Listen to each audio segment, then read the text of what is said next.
Como deve se comportar um analista em dia de jogo?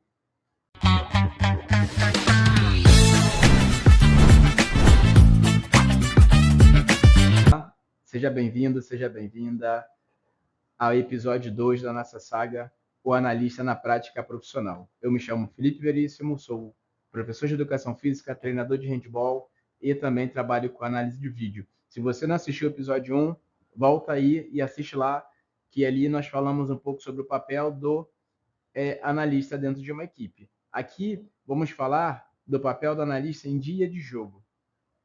O que faz o analista no dia do jogo? Põe aí nos comentários o que vem à sua mente quando eu faço essa pergunta. O analista em dia de jogo, para ele, é um dos momentos mais importantes. Assim como é para os atletas, para o treinador. O analista não é diferente. Mas o analista ele não começa a trabalhar quando o jogo começa. O analista começa a trabalhar antes. O analista ele começa o trabalho antes do jogo. Ele começa antes da partida. A análise ela é revisada. Antes o analista ele faz ele revisa as informações da nossa equipe, ou da equipe que ele trabalha, ou da equipe adversária. Durante o jogo, o analista ele observa padrões, mudanças, caso tenha alguma, da equipe adversária, ou caso não tenha. Mudança também dentro do comportamento da sua equipe, porque o analista ele faz só análise da equipe contrária. Ele faz análise da sua equipe e da equipe contrária. Ah, mas tem exceções? Tem exceções. Tem analista que só faz análise da que está se passando da outra equipe. Tem analista que só faz análise da defesa da sua equipe. Tem analista que faz só análise... Enfim, há aí um montão de exceções e aqui não é o caso. Então, durante o jogo, ele observa padrões, comportamentos, mudança de comportamento. E depois do jogo, que ele observa onde ele organiza as informações, ele confirma o que aconteceu, o que não aconteceu, o que foi previsto, o que não foi. Ali, depois do jogo, ele não busca erros, né? Nem caça ou erros. É entender o que aconteceu e buscar o aprendizado. Então, em cada fase, ou em cada um desses momentos, exige atenção diferente. E quanto mais claro for esse processo, mais útil será a análise.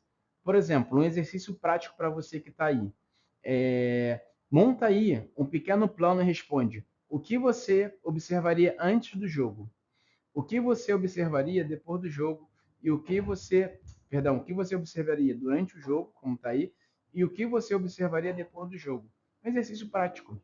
Por quê? Uma vez que você consegue organizar as informações, você consegue dar um grande passo enquanto analista, porque um dos maiores desafios do analista não é observar o jogo. Um dos maiores desafios do analista é organizar essa informação.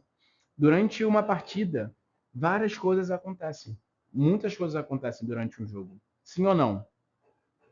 E assim, coisas que acontecem ao mesmo tempo, é muito rápido. Falando do handball moderno, falando do handball atual, onde os ataques estão cada vez mais rápidos, onde a quantidade de gols são cada vez maiores, é muito difícil observar tudo. Então, uma vez que ele observa e organiza, aí é um grande pulo do gato. E a dificuldade, muitas das vezes, de quem faz análise é pegar essa informação e fazer com que essa informação seja organizada.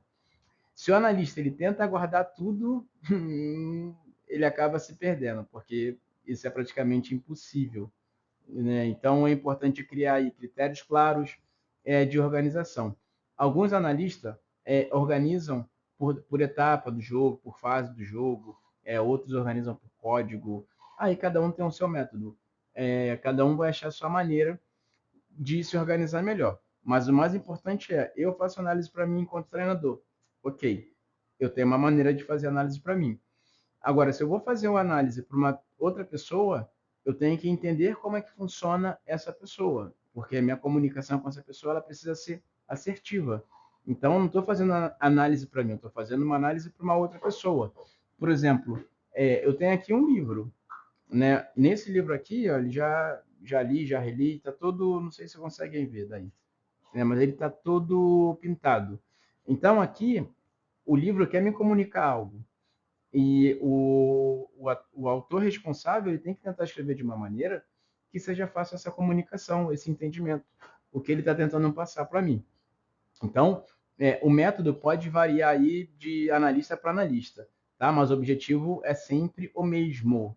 O objetivo final é transformar uma informação complexa em algo que seja útil, em algo que seja ali, que gere uma ação, ok? Então, antes do jogo, o que ele observa, o que a outra equipe faz com frequência.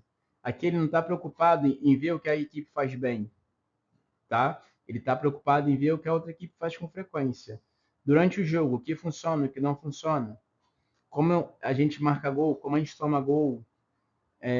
Depois do jogo, buscar entender o que aconteceu. Aprendizado. Como eu já tinha dito, não é caçar erros, mas sim buscar o que passou. Confirmar se aquele planejamento funcionou ou não. Então, e tirar como aprendizado. Então, outro exercício que você pode estar fazendo aí para te ajudar nessa etapa, em dia de jogo, por exemplo, é separar por categorias. Né? Por exemplo, eu vou separar só um momento de ataque, um momento de defesa e um momento de transição, seja ela ofensiva ou defensiva. Ponto. E daí eu começo a ter uma organização mais eficiente, ao invés de querer analisar tudo, como eu já tentei fazer no início da minha carreira como analista e foi um desastre. Ok? Então aqui finalizamos mais um módulo, ou perdão, mais um episódio. Obrigado por ficar aí comigo até aqui. Deixe aí nos comentários dúvidas, sugestões, perguntas, que eu vou receber todas com muito carinho. Tá? Nos vemos no episódio 3 da saga O Analista na Prática Profissional. Tchau, tchau.